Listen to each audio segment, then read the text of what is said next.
एक ट्रेडर का ड्रीम यही होता है कि एक फुल टाइम ट्रेडर वो बन पाए, अपने फुल टाइम जॉब को छोड़ पाए, बिजनेस को छोड़ पाए एंड यहाँ पर पूरा दुनिया घूमते घूमते वो ट्रेडिंग से बड़ा बड़ा इनकम कमा पाए।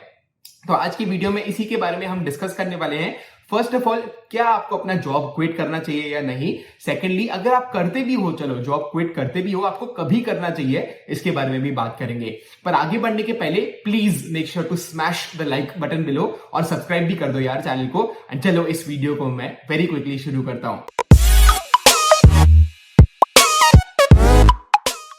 सो फर्स्ट ऑफ ऑल मैं आपको थोड़े से स्टैटिस्टिक्स बताना चाहूंगा गाइज। तो यहाँ पर रिसेंटली है ना, एक ब्रोकरेज हाउस ने रिपोर्ट रिलीज की थी कि 99% ऑफ ट्रेडर्स एक 3 ईयर के पीरियड में एफडी से भी ज्यादा रिटर्न्स नहीं कमा पाते, राइट। तो यहाँ पर आपको ऑलरेडी समझ में आ रहा है, आप ही मेरे को जवाब दो कि क्या आपको अपना जॉब को क्विट करना चाहिए या नहीं करना चाहिए। अभी यहाँ पर आपको थोड़ा सा नेगेटिव लग रहा होगा, बट मैं रियलिस्टिक बात कर रहा हूं। अभी मैं ये नहीं बोल रहा हूं कि आप वो टॉप 1% में नहीं आ सकते हो, बिकॉज लेट्स से कि अगर 1 करोड़ ट्रेडर्स भी हैं तो एटलीस्ट 1 लाख तो प्रॉफिटेबल ट्रेडर्स उसमें डेफिनेटली है। एंड अगर आप ये चैनल देख रहे हो, आपको ऑलरेडी बाकी सबसे या at least most of the people जो ऐसे ही ट्रेड कर रहे हैं उनसे आपको ज्यादा नॉलेज है, या एटलीस्ट आप कोशिश कर रहे हो और भी नॉलेज गेन करने की, राइट। तो आप डेफिनेटली राइट पाथ पे हेडेड हो। बट यहां पर आपको मल्टीपल इनकम स्ट्रीम्स की मैं आपको इंपॉर्टेंस बताना चाहूंगा। जो सबसे ज्यादा इंपॉर्टेंट चीज है ना, एटलीस्ट इन फाइनेंसेस, मेरे हिसाब से तो मल्टीपल इनकम स्ट्रीम्स है। एंड जब भी आप अपना जॉब को छोड़ दे रहे हो, बिजनेस को छोड़ दे रहे हो एंड फुल टाइम ट्रेडिंग में आ रहे हो, मैं ये नहीं बोलूंगा कि आप मे बी एक अनप्रॉफिटेबल ट्रेडर बन जाओगे एक प्रॉफिटेबल ट्रेडर से, बट ये हो सकती है कि आपका जो स्ट्रेस लेवल्स है ना वो थ्रू द रूफ चले जाए। So let me give you an example. Let's say कि मैं एक फुल टाइम ट्रेडर बन गया, मैंने एक स्टेबल जॉब को छोड़ दिया या एक स्टेबल बिजनेस को छोड़ दिया, एंड यहाँ पर मैं क्या कोशिश कर रहा हूं कि मैं सेम इनकम को रिप्लेस करना चाहूंगा अपने ट्रेडिंग इनकम से। तो यहाँ पर जैसे मेरे को लेट्स से जॉब से एक लीनियर इनकम मिलता है, मुझे लेट्स से कि सैलरी मिलते जा रहा है एवरी मंथ ऑन मंथ, मुझे पता है कि मुझे कितना सैलरी मिलने वाला है एंड उसके हिसाब से मेरे एक्सपेंसेस सेट हुए हैं।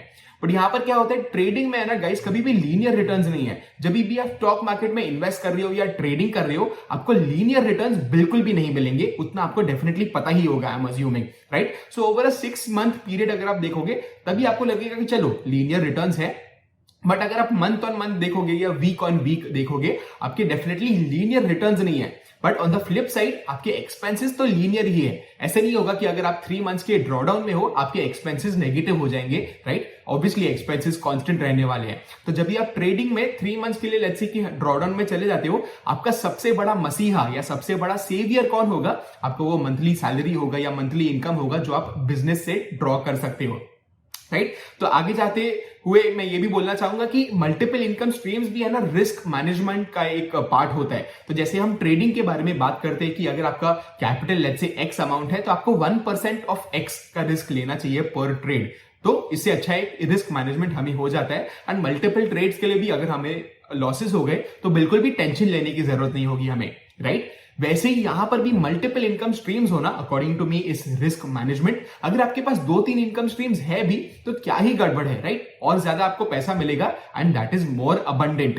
तो यहां पर अगर मैं आपको एक स्टडी के बारे में बात करूं, एंड यूएस में ये स्टडी हुई थी मिलियनर्स में, यानी एटलीस्ट उनके पास 8 करोड़ रुपए थे, राइट। तो मिलियनर का मतलब वही हो गया अप्रोक्सीमेटली 8 करोड़ रुपीस।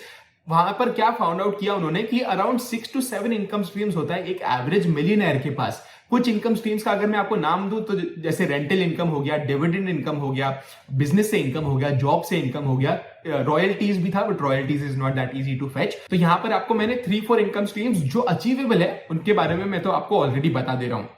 एक और चीज, आप ट्रेडिंग करके डेफिनेटली इनकम स्ट्रीम में ऐड कर सकते हो, बट प्लीज ऐसे मत करना कि आपको पूरा का पूरा बाकी सब शट डाउन कर देना, अपने बिजनेसेस को, आपके जॉब को क्विट कर देना है एंड आप ट्रेडिंग में आ जाओ।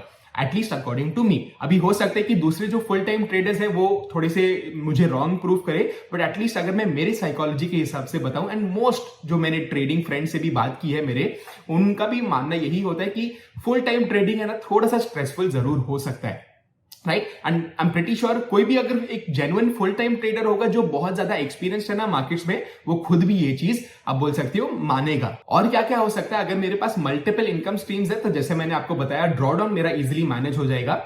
सेकेंडली, रिटर्न एक्सपेक्टेशंस के बारे में भी मैं बात करना चाहूंगा। तो यहां पर जितना ज्यादा मेरे मल्टीपल इनकम स्ट्रीम्स होंगे ना, उतना मेरा लोअर रिटर्न एक्सपेक्टेशंस होंगे, जो डेफिनेटली अचीवेबल भी है। तो यहां पर लेट्स से कि मेरा अगर ईयरली एक्सपेक्टेशन है 30 to 40% फ्रॉम ट्रेडिंग, जो डेफिनेटली अचीवेबल है, राइट। बट यहाँ पर अगर मैं फुल टाइम ट्रेडिंग पे आ जाता हूं, हो सकता है कि अगर मेरा कैपिटल बहुत ज्यादा बड़ा नहीं है तो मुझे और भी रिटर्न्स के लिए एम करना पड़े, जिसकी वजह से क्या होगा, मुझे और भी रिस्क लेना पड़ेगा। बिकॉज ऑलमोस्ट आप बोल सकते हो जितना ज्यादा आप रिस्क लोगे उतना ही ज्यादा आप रिटर्न कमा पाओगे। फॉर एग्जाम्पल लेट्स से कि मैं 1:1 का ट्रेड ले रहा हूं रिस्क रिवॉर्ड वाइज, तो जितना परसेंटेज कैपिटल में रिस्क करूंगा उतना ही ज्यादा मुझे रिटर्न मिलेगा, राइट। सो अप्रोक्सीमेटली अगर लेट्स से मैं 1:2 का भी ट्रेड लेता हूं, 1 रिस्क 2 रिवॉर्ड, यानी लेट्स से 1% कैपिटल का मैं अगर लॉस लेने के लिए रेडी हूं तो सामने से मुझे 2% का गेन मिल सकता है अगर मेरा प्रॉफिटेबल ट्रेड निकला। लाइकवाइज अगर मुझे रिटर्न को बढ़ाना है, मुझे क्या करना पड़ेगा, 2% का मेरे को रिस्क लेना पड़ेगा विथ 4% गेन। तो ऐसा हो गया, रिस्क भी हमें थोड़ा थोड़ा बढ़ाना पड़ेगा अगर मैं एक फुल टाइम ट्रेडर बनता हूं, ताकि मेरे रिटर्न एक्सपेक्टेशंस मीट हो पाए, राइट। उसके बाद आप एक्सपेरिमेंटेशन की भी थोड़ी सी आप ट्राई कर सकते हो अगर आपके पास एक फुल टाइम जॉब है या एटलीस्ट आपके पास कोई बिजनेस का इनकम स्ट्रीम है जिससे आप अपने ट्रेडिंग को भी बेटर कर सकते हो। तो कभी कभार ऐसे होता है कि market regime every few years change होता है, हमें अपना स्ट्रैटेजी को चेंज करना पड़ता है। बट यहां पर क्या होगा ना, अगर मैं एक सिर्फ कम्बरसम प्रोसेस में स्टक हूं जो मे बी नहीं चल रहा है, इतना ज्यादा रिटर्न्स अभी जो 5 साल 10 साल पहले मैं स्ट्रैटेजी को यूज कर रहा हूंगा वो अगर नहीं दे रहा है करंटली उतने रिटर्न्स, तो मैं उस पर ही टिके रहूंगा। बिकॉज मुझे पता है कि एटलीस्ट थोड़े रिटर्न्स तो यहां से निकल रहे हैं। अगर मैं कंप्लीटली नई चीज चालू कर दूं तो हो सकता है ये भी मुझे negative returns they they, because मैंने एक्सपेरिमेंट ही नहीं किया इसके साथ, राइट। तो ये एक्सपेरिमेंटेशन का भी पावर आपको एक दूसरे इनकम स्ट्रीम से जरूर मिलेगा। तो चलो इसके बारे में तो हमने डिस्कस कर लिया, आपको खुद ही एक आइडिया मिल गया होगा कि क्या आपको जॉब को क्विट करना चाहिए या नहीं। अभी मैं ये आपको बताता हूं या एटलीस्ट मेरा ओपिनियन देता हूं कि चलो अगर आपने डिस्कस कर लिया अपने फैमिली मेंबर से एंड आप रेडी हो कि चलो आप अपने जॉब को क्विट कर रहे हो, बिजनेस को क्विट कर रहे हो, वट एवर द केस में बी, आपको कभी क्विट करना चाहिए, इसके बारे में मैं आपको बताता हूं एटलीस्ट मेरे जो एक्सपीरियंसेस रहे हैं दूसरों से बात करते करते। तो यहां पर फर्स्टली आपके पास एक प्रूवन ट्रैक रिकॉर्ड होना चाहिए। तो लेट्स से मल्टीपल इयर्स के लिए अगर आप प्रॉफिटेबल हो while doing the full time job या बिजनेस या जो भी, तो एटलीस्ट आपके पास एक प्रूफ है कि चलो आप प्रॉफिटेबल ट्रेडर हो। तो यहां पर आप ऑलरेडी अगेंस्ट दी ऑड्स हो, आप प्रॉफिटेबल ट्रेडिंग में आ गए हो for multiple years, which is definitely a great thing. And अगर आपके पास प्रूवन ट्रैक रिकॉर्ड है ना, तो कोई भी आपको रोक नहीं सकता एंड कोई भी आपको इमीडिएटली अनप्रॉफिटेबल नहीं बना सकता, राइट। सो सबसे बड़ा बेस्ट फ्रेंड आप अपने खुद के होगे बिकॉज आपके पास एक ट्रैक रिकॉर्ड है। सेम चीज आपको फॉलो करते जाना है with discipline and then you can maybe plan to quit your job. Next point की अगर मैं बात करूं तो अगर आपको अपना स्ट्रेस लेवल और भी कम करना है ना, आप इमरजेंसी फंड्स रख सकते हो। सो कभी कभार हो गया कि चलो 3 मंथ्स के लिए ड्रॉडाउन आ गया, बट मेरे पास इमरजेंसी फंड्स पड़े हुए हैं, जस्ट इन केस 1-2 साल के इमरजेंसी फंड्स पड़े हुए हैं, तो वहां से मैं ड्रॉ कर लूंगा मनी। तो मुझे कुछ टेंशन नहीं होगा कि यार चलो 3 मंथ्स ड्रॉडाउन भी आ गया, मुझे पता है मैं एक प्रॉफिटेबल ट्रेडर हूं, मेरे पास एक ट्रैक रिकॉर्ड है कि वापस से ड्रॉडाउन खत्म होगा एंड मैं न्यू इक्विटी कर्व हाई पे चले जाऊंगा। तो ये अगर मुझे खुद पे भरोसा है तो मैं यहां पर इमरजेंसी फंड्स का एक तैयारी करके रख सकता हूं। तो यहां पे भी अगेन मेरे को बिल्कुल भी अनकंफर्टेबल नहीं लगेगा जब भी मुझे एक ड्रॉडाउन फेस करना पड़ रहा है तभी।